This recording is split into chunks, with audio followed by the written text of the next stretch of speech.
Bueno, amigos, siempre hemos escuchado de las políticas que se articulan a nivel de diversos sectores y a nivel de gobierno con cara al 2021 a través de un solo documento, que en este caso se denomina Acuerdo Nacional. Hemos invitado esta mañana a Javier Higuíñez, secretario ejecutivo del Acuerdo Nacional, para que nos explique el trabajo que se viene realizando a raíz de un libro, un compendio que ya nos reúne todo este esfuerzo a lo largo de estos años por conseguir políticas unificadas. ¿Cómo está? Muy buenos días. Muy buenos días, muchas gracias por la invitación. ¿Cómo se está implementando ahora finalmente ya estos acuerdos, por ejemplo, algo muy cercano de cara al proceso electoral que tenemos? Porque este acuerdo también reúne políticas en ese sentido. Sí, bueno, en primer lugar, a propósito del libro que usted ha mencionado, efectivamente hemos publicado un libro que se llama Acuerdo Nacional, Consensos para enrumbar al Perú, y que, como también ha señalado, tiene en mente el largo plazo, ¿no? 2021 es una fecha simbólica en parte, pero reveladora de un interés por salir de la coyuntura, levantar la cara de los asuntos de inmediatos que a veces nos ocupan más de lo necesario y saber qué rumbo queremos para el país. Y es importante el libro para nosotros porque gira en torno a entrevistas de personas que tuvieron que tomar decisiones en la década pasada, en los últimos 12 años, y que les hemos preguntado ¿de qué les ha servido el Acuerdo Nacional? Las políticas de Estado del Acuerdo Nacional fueron útiles cuando ustedes tuvieron que tomar decisiones en el gobierno, en los ministerios, en el Congreso, etcétera, y felizmente en esas respuestas hemos encontrado muchos casos de expresión clara de utilidad práctica de las políticas de Estado del Acuerdo Nacional en diversos temas muy importantes como educación, defensa nacional y así otros. Así es que el libro es importante no solo como conmemoración, sino también como evidencia de la incidencia del Acuerdo Nacional en la política del país. Pero si bien en cada sector tenemos una política rectora, que en este caso le determinan los ministerios, por ejemplo, ¿cómo se vincula estos acuerdos de un solo patrón, en este caso el Acuerdo Nacional, que también debe tener carácter vinculante con todos los sectores, con los ministerios? ¿Cuál es la principal contribución para el país, para aquellos que no conocen o conocen a grandes rasgos de qué se trata este gran documento? Sí, a pesar de que la intención original del Acuerdo Nacional, hace ya 12 años, fue que fuera vinculante, como se expresa en el documento fundacional, en la práctica no es fácil que sea vinculante y hay la discusión de si debe serlo. ¿Por qué? Porque no somos un organismo elegido por la ciudadanía. Así es. Como es el Congreso o como es el Poder Ejecutivo, y por lo tanto no podemos, a mi juicio por lo menos, aunque hay miembros del acuerdo que piensan también distinto al respecto, pero creo yo que no podemos atribuirnos, digamos, una capacidad de elaborar cosas vinculantes, tan rígidamente vinculantes. Y eso hace que el poder del acuerdo sea el poder que viene de que el consenso es la manera como llegamos a los acuerdos y que por lo tanto los gobernantes o quienes toman decisiones les conviene empezar, como muchos declaran haberlo hecho, con las políticas de Estado antes de escribir, digamos, mecanismos jurídicos digamos, ministeriales, etcétera. Pero si no es vinculante, sí es cierto que tiene que haber un proceso por lo menos de continuidad y respeto a estas sugerencias y propuestas, ¿no? Porque integran a diversos niveles del Estado, organizaciones que se han comprometido también a elaborar este tipo de acuerdos. Y si bien es cierto, se inició, por ejemplo, en el gobierno del expresidente Alejandro Toledo, ¿verdad? Con mira al 2021 tenemos diversas gestiones que van a pasar por todos estos años. ¿Qué tipo de correlación, de seguimiento a este tipo de políticas sí se puede realizar? Sin duda tiene que haber un seguimiento y el acuerdo ha estado siguiendo cada cierto tiempo estas políticas, el cumplimiento de estas políticas. Una manera de evaluar ese seguimiento es justamente el libro del que estamos hablando, que es una especie de encuesta, ¿no?, para preguntar en qué medida las políticas de Estado han sido útiles y se han aplicado en la gestión pública. Hace falta más, hace falta hacer más seguimiento y hace falta que el acuerdo sin duda tenga políticas que son conocidas por la ciudadanía de ahí el agradecimiento por esta invitación, con la finalidad de que sean los ciudadanos y ciudadanas quienes estén detrás de sus gobernantes, aquellos a quienes han elegido, y exijan el cumplimiento de estos lineamientos que hemos aprobado. ¿Y cómo pueden hacer los ciudadanos para sentir cercano ese acuerdo nacional, para tener acceso a él, para empaparse de todo lo que implica? Bueno, hay cuestiones de pedagogía y de difusión. Me encantaría que esto estuviera en las escuelas del país, por ejemplo, como herramienta de conciencia ciudadana. A la vez, por ejemplo, ahora estamos trabajando con la Mesa de Concertación para la Lucha contra la Pobreza, que organiza acuerdos de gobernabilidad en cada región. Y hemos acompañado recientemente la ceremonia de firma de todos los candidatos de La Libertad en torno a un programa de gobernabilidad, un plan de acción que consideran importante para los próximos 3, 4, 5 años. Y eso es también una manera de socializar lo que es el acuerdo, y que no solo sea una herramienta que los gobernantes del nivel central del Estado tomen en cuenta, sino que tomen cada vez más en cuenta los gobernantes de los niveles regionales. Ahora, el Acuerdo Nacional, si bien tiene diversos aspectos, digamos que nos grafican un poco cómo debería marchar cada gobierno, el Estado en su conjunto, tiene un gran énfasis en la redistribución de dinero, la buena distribución que debe hacer cada Estado, cada nivel de gobierno, y la premisa del Estado, la presencia del Estado en los lugares más alejados del país. A lo largo de estos años, desde que se concibe hacer este acuerdo nacional y ahora mirando cómo hemos avanzado, incluso hoy tenemos un Ministerio de Inclusión Social, ¿se siente que estas políticas no son letra muerta, que sí se han acogido, que están avanzando? Bueno, sí, por ejemplo, a propósito de ese ministerio, tenemos expresiones de que el Acuerdo Nacional ha sido un factor muy importante en la creación del propio ministerio. En ese sentido, el acuerdo contribuye a la institucionalidad del país. Es cierto que todo esto ocurre a fuego lento, que muchas veces uno se desespera de que no corra más rápido el proceso de aplicación y de implementación de muchas de las cosas que tenemos en el Acuerdo Nacional.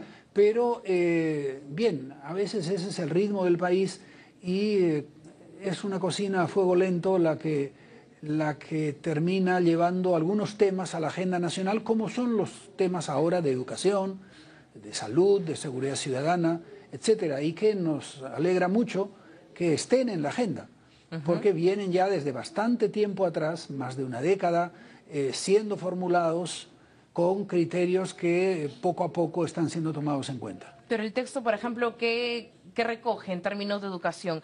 Hay un incremento importante para el próximo año, pero el acuerdo, me parece, aspira a un 6%, ¿no? Del presupuesto. Efectivamente, suena a una cifra estratosférica. Así es. Pero es una cifra muy común en América Latina. Así es que otros países lo hacen.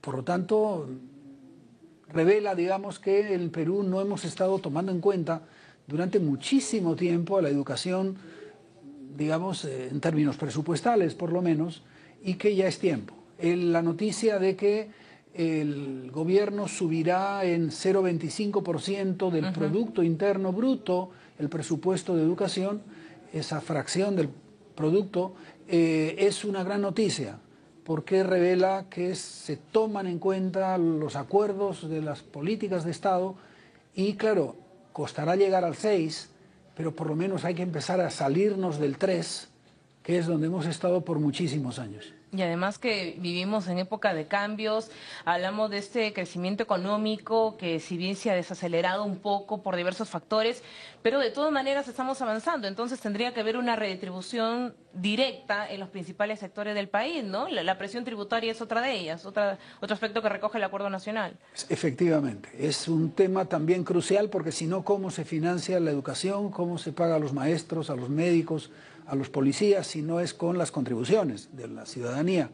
Y ahí la meta que el acuerdo propuso y que estamos cerca de alcanzar, la señora Tatiana Quispe va a presentar en el Acuerdo Nacional en los próximos días la política tributaria y La idea es ir llegando a ese mínimo de 18% del Producto Interno Bruto que se aprobó en el Acuerdo Nacional como, de nuevo, un mínimo de recaudación tributaria para cumplir con esa redistribución, con ese bienestar mínimo para todos los ciudadanos y ciudadanas del país.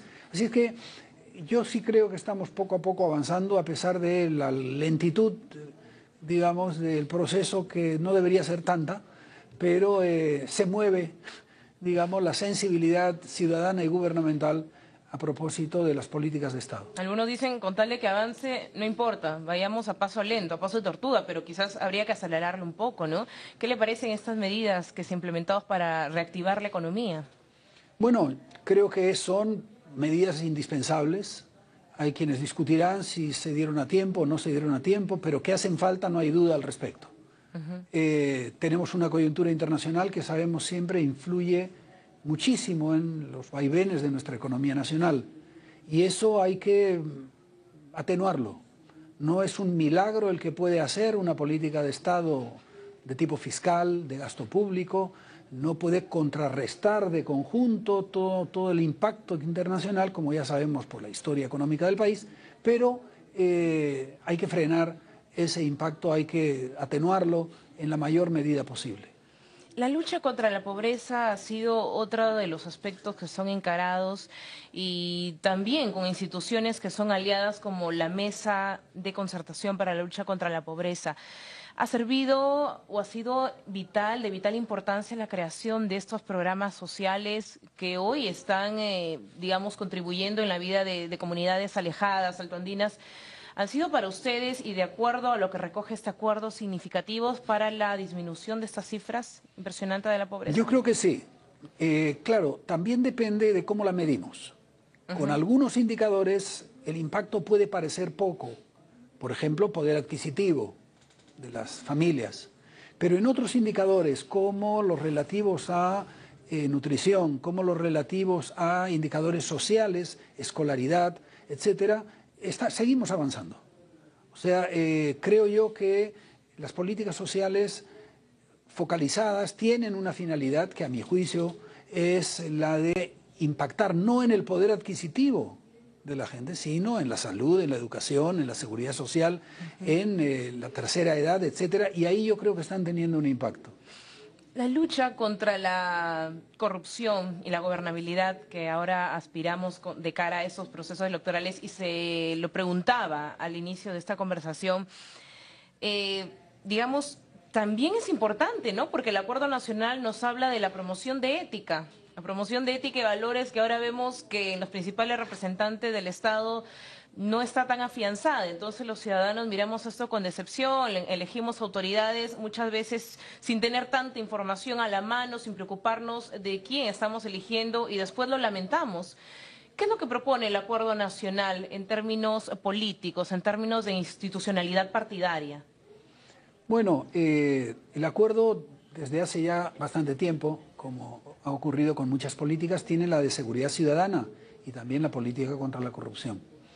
En ese sentido, la discusión que hay actualmente al respecto y la sensibilidad que hay es muy importante. Hace años esa sensibilidad era mucho menor, la conciencia ciudadana era mucho menor, la población se hacía respetar menos, tenía menos instancias de reclamación que ahora y por lo tanto es más difícil. No es que se evite la corrupción o la inseguridad con estas políticas, porque todavía hay demasiado por hacer, pero cada vez quien entra en estos circuitos de la corrupción o de la violencia tiene más riesgo de pagarla, de pagar las consecuencias. Eso, de nuevo, es insuficiente, lo sabemos del todo bien, pero me parece que la política, de nuevo, está haciendo su curso en el país, las políticas de Estado, me refiero, del Acuerdo Nacional, y el punto de partida generalmente suele ser la necesidad de una cultura cívica, de una cultura ciudadana, de respeto mutuo, etcétera, y claro, luego también la acción del Estado contra la impunidad y contra los intereses privados, contra el uso de la función pública para fines no adecuados, etcétera.